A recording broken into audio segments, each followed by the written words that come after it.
RRB group D की परीक्षाएं चल रही है। कंप्यूटर बेस्ड टेस्ट यानी कि सीबीटी में सिलेक्शन और पीईटी यानी कि फिजिकल एफिशिएंसी टेस्ट के लिए शॉर्ट लिस्ट होने के लिए आपको कैटेगरी के हिसाब से टारगेट रखना होगा। अब देखिए, समय आ चुका है, आपको अपनी प्लानिंग बनानी होगी क्योंकि परीक्षा शुरू है।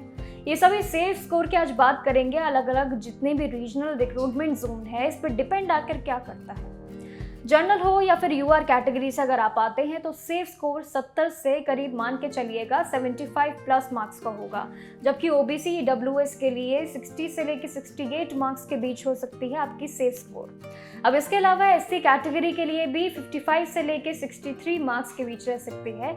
एसटी कैटेगरी के लिए 50 यानी कि 50 से ऊपर ये जरूर सेफ स्कोर जाएगा ही जाएगा। अब परीक्षा अगर आप दे रहे तो ध्यान से सुनिए, क्योंकि बेसिक क्वालिफाई जितने भी परसेंटेज का खेल है, ये जनरल और ईडब्ल्यूएस के लिए 40%, ओबीसी एससी एसटी के लिए 30% तय की गई है। लेकिन ध्यान रखने वाली बात यह है कि ये सिर्फ एक मिनिमम एलिजिबिलिटी नहीं है, आपकी एक मिनिमम योग्यता नहीं तय करती है।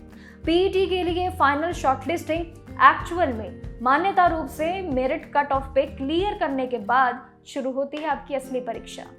अब आपका सेफ स्कोर मुख्यतः रूप से अगर कुछ अलग फैक्टर्स पे डिपेंड करता है तो वो भी एक अलग गणित होगी।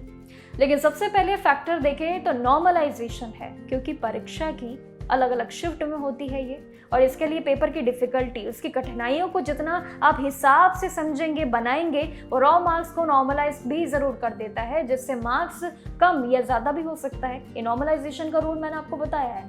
लेकिन दूसरा बड़ा फैक्टर जो कि जोन कॉम्पिटिशन होता है।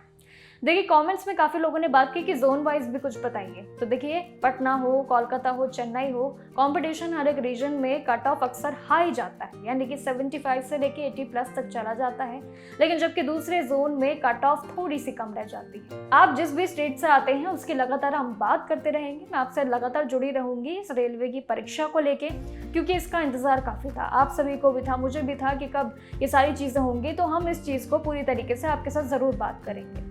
तो कहीं ना कहीं परीक्षा शुरू हो चुकी है रेलवे ग्रुप डी की, लेकिन अब ये परिणाम देखना बाकी होगा इस साल क्या कट ऑफ का गणित बैठता है, और ये परीक्षा में आखिर जो इतने उम्मीदवार नहीं पहुंच रहे हैं, आखिर उनकी वजह कब तक सामने आएगी, ये जरूर आपके साथ शेयर करूंगी। लेकिन अभी के लिए देखते रहिएगा जागरण जोश। नमस्कार।